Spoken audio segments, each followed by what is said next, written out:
اپنی آنکھوں کے آنسو ایک ہاتھ سے رگڑتے مناف کو اپنے گلے سے لپٹایا اور خود چولہا بند کیے وہ سوکھے دودھ والا برتن کپڑے سے اٹھا کر سنک میں رکھتے فریج کھولی تو وہاں دودھ کی دیگچی میں پڑا دودھ مناف کے لیے کافی نہ تھا۔ اس بچے کے لیے ماں کا دودھ تو پہلے ماں ہی نہ کافی تھا، کیونکہ وہ بہت صحت مند بچہ تھا۔ اس کی بھوک بہت زیادہ تھی، تبھی مناف نے اس کے لیے قریب ہی کے ڈیری فارم سے خالص گائے کا دودھ لگوا رکھا تھا، لیکن یہ آدمی اس دودھ کی بھی چائے کافی بنا کر پی جاتا تھا۔ یا اللہ، اب میں مناف کو کیا پلاؤں گی؟ اور شدید غمزدہ ہوئی کچن سے باہر نکلی تو خلیل پیر پسار کر صوفے پر بیٹھا فون پر کوئی گیم کھیلتے ساتھ دوستوں سے بات کرتا اونچا اونچا بول بھی رہا تھا۔ وہ خود اسے صبح فیڈ کروا کر گئی تھی اور وہ بس ایک بار ہی فیڈ کرواتی، ورنہ مشکات کو بیک پین ہو جاتا اور کمزوری بھی ہو جاتی تھی۔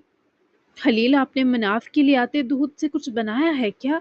مشکات کی آہستہ سی پکار پر خلیل نے ناگواریت سے سر جھٹکا۔ چائے بنائی تھی، دل چاہ رہا تھا، دیچکی میں بہت ہوگا، پلا دے اسے۔ خلیل کے شفاق اور لاپرواہ جواب پر مشکات نے گہرا سانس لیا اور واپس کچن میں گئی۔ اس تھوڑے سے دودھ کو گرم کیے اس نے مناف کے لیے بچوں والا نرم دلیا بنایا، کیونکہ اب وہ دلیا بھی کھا لیتا تھا۔ وہ اسی لیے دلیے کا چھوٹا سا باؤل لیے کمرے میں گئی تو پورا کمرہ بھی سادگی نے بکھیر کر رکھا تھا۔ مشکات نے بستر سے کپڑے پڑے کیے اور آہستگی سے مناف کو نرم تکیے پر سر رکھوا کر لیٹایا، پر وہ مشکات کے دور کرنے پر اس سے پہلے پھر سے روتا۔ وہ بیٹھ کر دلیے کا چھوٹا سا باؤل سائڈ رکھتی بیٹھے بیٹھے جھکی اور مناف کی گالوں کو چومنے لگی۔ اس سے اس بچے کو دلاسا سا ہوا کہ اس کی ماں اس کے پاس سے دور نہیں جا رہی۔ مما کا صبر والا بیٹا، ابھی ہم یمی سا کھانا کھائیں گے میری پیاری جان۔ وہ مشکات پر تھا اسی کی طرح بہت پیارا اور معصوم، ایسے لگتا جیسے وہ کم سن سی مشکات اس بچے کے روپ میں اس لاپرواہ عمر کو جینے لوٹ آئی ہو جو اس سے جلدی شادی ہونے کے سبب چھن گئی۔ وہ 18 کی بھی نہیں ہوئی تھی جب اس کا خلیل سے نکاح ہو گیا اور 19 سال کی عمر میں وہ ایک بچے کی ماں بن گئی۔ خلیل سے اسے کوئی شکوہ نہیں تھا جب تک وہ اسے تکلیف پہنچاتا تھا، لیکن اب جب وہ اپنے بچے کے لیے ایسے ظالم بنتا تو مشکات کو اس شخص سے وحشت ہونے لگتی۔ بہت سا پیار کرنے کے بعد مشکات نے مناف کو وہ دلیا کھلایا جو اس بچے نے بہت خوشی سے کھایا، اور مکمل کھانے کے باوجود اس کی بھوک نہیں مٹی تھی کیونکہ وہ اور مانگ رہا تھا۔ ابھی میری جان سوچا ہے میں واپسی پر کچھ اضافی دودھ لے آؤں گی تاکہ تمہاری بھوک مٹ سکے۔ میری جان بڑی ہو رہی ہے نا، تبھی اتنی ساری بھوکیں لگ جاتی۔ ماما کا پیارا سا دل۔ مشکات نے اسے گود میں اٹھا کر سینے لگایا تاکہ وہ یہ دلیا ہضم کر لے، جبکہ مشکات نے اسے کچھ دیر اپنے سینے سے لگایا ہی جب مناف نیند میں چلا گیا۔ اس کا مدھم مدھم سانس لینا دیکھ کر مشکات نے اسے اسی طرح اٹھایا اور اس کے بیبی کاٹ میں جھک کر مناف کے نرم بستر پر لٹاتے اس پر باریک بلینکٹ اوڑھایا۔ ابھی مارچ کا آغاز تھا لیکن یہاں ابھی بھی بچوں کے لیے شدید ٹھنڈک تھی۔ مشکات نے کچھ دیر اس کی نیند گہری ہونے کا انتظار کیا، پھر کمرے کی اضافی روشنیاں بجھائے وہ دروازہ بند کرتی باہر نکلی۔ اس کا ارادہ یہی تھا کہ وہ پہلے مناف کے لیے دودھ لے آئے، پھر اسے گرم کر کے واپس ہاسپٹل جائے۔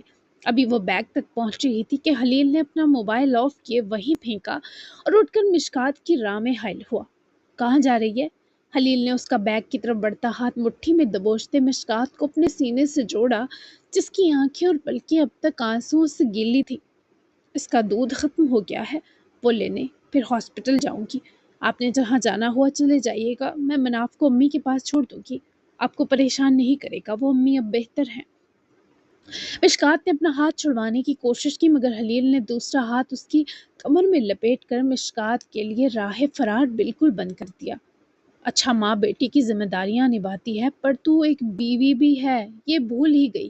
مجھے کب ملے گی بول؟ کتنا وقت ہو گیا؟ دوسرا بچہ نہیں کرنا؟ ایک ہی بچے کو پیدا کرنے کا احسان جتائے گی کیا؟ اس ڈر سے میرے قریب بھی نہیں بٹکتی کہ کہیں تجھے دوبارہ پریگننٹ نہ کر دوں۔ چل بچے کے لیے ہی آ جا پاس، تجھے تو بہت شوق ہے آیا بن کر بچے سنبھالنے کا، ایک اور صحیح، ویسے بھی دو ہو جائیں گے تو آپس میں ہی گل مل جایا کریں گے۔ وہ اس کی یہ سب باتیں سن رہی تھی کیونکہ وہ اس کا شوہر تھا۔ خلیل نے اس کے جسم پر بازوؤں سے کمر کے زرعی حصے تک اپنے ہاتھ پھیرتے اس کو محسوس کیا کہ مشکات کے لیے ایک صبر آزما لمحہ تھا، کیونکہ وہ اس شخص کے چھونے پر اب سکون محسوس نہیں کرتی تھی۔ اس سے پہلے وہ مشکات کے ہونٹوں پر دیوانگی سے جھکتا، وہ اسے بری طرح دھکیل کر خود سے دور کر گئی۔ مجھے درد ہے کمر اور پیٹ میں، دور رہیں مجھ سے۔ اس کے اس طرح جھٹکنے پر پھنکارتا ہوا دوبارہ مشکات کی دونوں بازوؤں کو اپنے ہاتھوں میں دبوچ گیا کہ وہ درد پر کراہ اٹھی تھی۔ دور رہوں؟ 6 ماہ سے دور ہی تو ہوں، اب کیوں رہوں بول؟ دیا ہے نا تجھے وقت، اتنا وقت کوئی مرد نہیں دیتا۔ میں نے دیا کیونکہ مناف کو پیدا کرتے ہوئے مرتے مرتے بچی تو۔ ڈاکٹر نے بھی کہا تھا کہ میں کچھ وقت قریب نہ ہوں، پر تو اب زیادہ پھیلتی جا رہی ہے۔ مشکات کی آنکھوں میں درد و تھکن کی سرخائی کھلنے لگی۔ وہ اسے زبردستی سخت گرفت رکھتے ہاتھوں سے اس کے کندھوں کو جکڑتا اس کا چہرہ چومنے لگا، مگر اس شخص کا انداز محبت بھرا ہوتا تو وہ کبھی منع نہ کرتی۔ یہ اس شخص کا حق تھا، مگر وہ اسے تکلیف پہنچا رہا تھا۔ اس کے چہرے کے نرم و ملائم نقش اپنے دانتوں سے کاٹ کر مشکات کے رخساروں پر آنسو جاری کر چکا تھا۔ وہ اس کی خوشبو اس کے نرم گرم وجود میں جیسے مست ہوا ہی جب مشکات نے روتے ہوئے اس کی وحشی پکڑ جھٹکی۔ خلیل، مجھے درد دے رہے ہیں آپ۔ وہ اسے ہوش میں لاتی ذرا سخت آواز میں پکاری تو خلیل اس طرح جھٹکے جانے پر شدید بدمزہ ہوا، گویا اس کا مزہ کرکرا ہوا۔ جب سے تو نے یہ بچہ نامی مصیبت جنی ہے، تیرے تو نخرے ہی ختم نہیں ہو رہے، کبھی یہاں درد کبھی وہاں درد، رات کو ماسی بن جاتی ہے تاکہ میں منہ ہی نہ لگاؤں۔ آج اتفاق سے سجی دجی میرے ہاتھ لگی ہے تو کیسے جانے دوں؟ کیا تو انوکھی ماں تھی مشکات؟ تیرا ایک عدد شوہر بھی ہے جسے تیری ضرورت ہے۔ کچھ نہیں سن رہا، بہت ہو گئی تیری منمانیاں، چل کمرے میں۔ وہ مشکات کو بازو سے دبوچ کر گھسیٹتے ہوئے کمرے میں لے جانے لگا تو مشکات نے اس کے ہاتھ سے اپنی بازو پوری قوت لگاتے جھٹکی۔ مشکات کی سرخ آنکھوں میں اس شخص نے بہت کم غصہ دیکھا تھا، لیکن جب بھی دیکھا وہ شدید ہی تھا۔